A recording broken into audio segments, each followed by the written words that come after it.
So we went through the product rule for differentiation and how we can derive it using geometry. So this is an example where you have two very basic functions and you can find the derivative of them by taking the derivative of the first function multiplied by second function plus first function multiplied by derivative of second function. Very easy, right? Very easy concept. And the thing about this is one of the rules of differentiation, okay? And the thing about rules in differentiation is that we can apply them to the rules of integration. The thing is, integration is a reverse operation. I forgot the word for operation. Is a reverse operation of differentiation, right? I can show you with something like this how the derivative of f of x is equal to f prime x. Put this in brackets.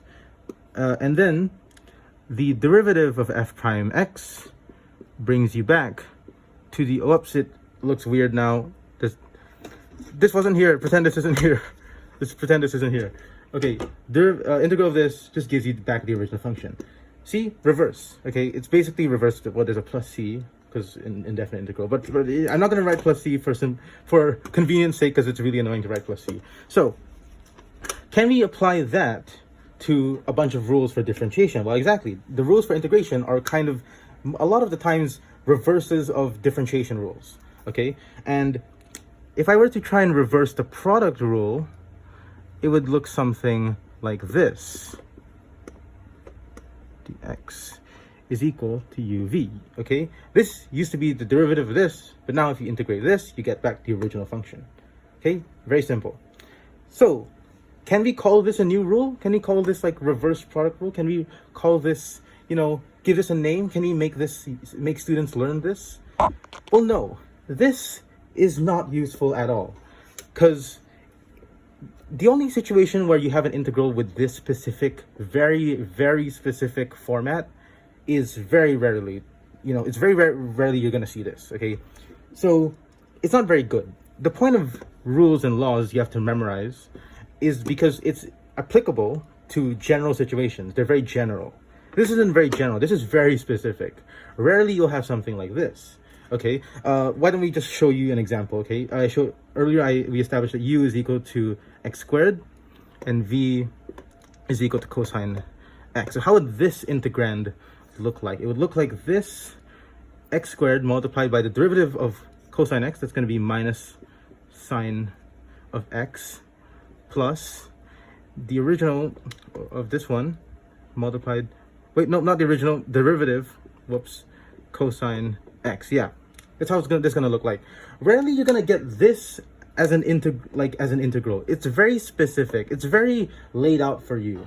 Okay, it's a very specific combination of numbers. Okay, rarely it's not gonna be useful. Okay, so we need to make something more useful, something that a reverse chain rule or a reverse power rule, reverse of the other differentiation rules, can't really cover. Okay, and that is the integral of a product of functions. It's similar to how the product rule tackled the derivative of a product of functions. So it's very similar here. It's very, very similar.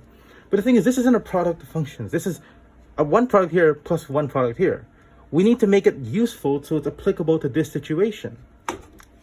Well, we can do that by just transferring this side to here, and we just have one product instead of two products adding together. Well, we can do that because how integration, you can separate terms that are added together into their own little integrals. You can do that into this. Yep. Now, and I'm just going to move this to the other side. So this is uv. I'm going to move this guy to the other side, and I'm going to write it as this uv minus plus. Whoop, not plus, it's supposed to be equal sign. I made a mistake. So this is going to be u v prime dx. Yeah, this is more helpful. This is more general, right? However, what we wanted earlier was for something like of the form a times b dx. But this one is v prime. The thing is v prime is saying it's a derivative of v, meaning that we're supposed to know what v already is. Okay, but we don't know what v is. We only have this. Okay, so if I were to substitute v prime as b to fit in this format, I were to substitute v prime as b, and I would substitute a as u, how would that work? Okay, so if I were to make this substitution to make it look more nicer, because u times v prime is not a very good format, but a times b, very neat. So if b was basically the same as v prime, how would I substitute normal v? Regular v would be the integral of b, which makes sense, right? The integral of v prime gives you v, thus the integral of b gives you the integral of b. So I just have to substitute v with the integral of b. Okay, and I just substitute u with a.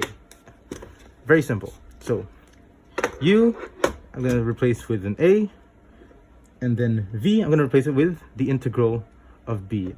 It's not erasing. Yep, now it's erasing. Okay, b dx. Okay, there. Now over here, u, replace it with an a minus integral of a. Okay, and I can replace that v. Whoops, sorry, wait. Earlier it was a u prime, so I should replace it with an a prime then. Okay, yeah. Then I replace v with the integral of b. I should replace it with the integral of b dx, close bracket, and the dx for this bigger integral. Yeah, it looks a bit weird at first. It looks very strange because it's nested integrals. This integral and the integral of that integral. Okay, there's nested. It looks really confusing at first, but really it's not, because a and b are supposed to be basic functions. You know, something probably like x and b is probably like sine x, probably very basic functions. So if I were to find the integral of this very basic function, I could just, yeah, very simple. The integral of sine x is just negative cosine x. I can just substitute that in. Very simple, right? So yeah, when you apply it, it's really simple. But just looking at it now, it may look complicated, but it's really simple. So, and I were to substitute u as a and v prime as b dx. It looks a bit messy. I'm just going to rewrite it. But this is essentially something that we can use. This rule is actually useful. This rule is really useful because a lot of times we have products in integration. We have to integrate products together. Okay, so this is very useful, and it's not called the reverse product rule because we manipulated the product rule to give us this new thing. Okay, so it has a new name. It's called integration by parts. This formula is called integration by parts. And the reason why it's called integration by parts, I like to think of it as, at first, you're integrating this part only this part, but then you integrate this other part. So it's like you're in multiple parts you're integrating. So this is essentially the integral of a times b. So it's kind of like the equivalent of the product rule for integration, but not an exact reverse, because you rearrange the format to make this new thing. The equal sign should be here. Yeah, this new thing. Yeah, so this is integration by parts. This is how you derive it. Just basically manipulate the product rule. Essentially, that's essentially it.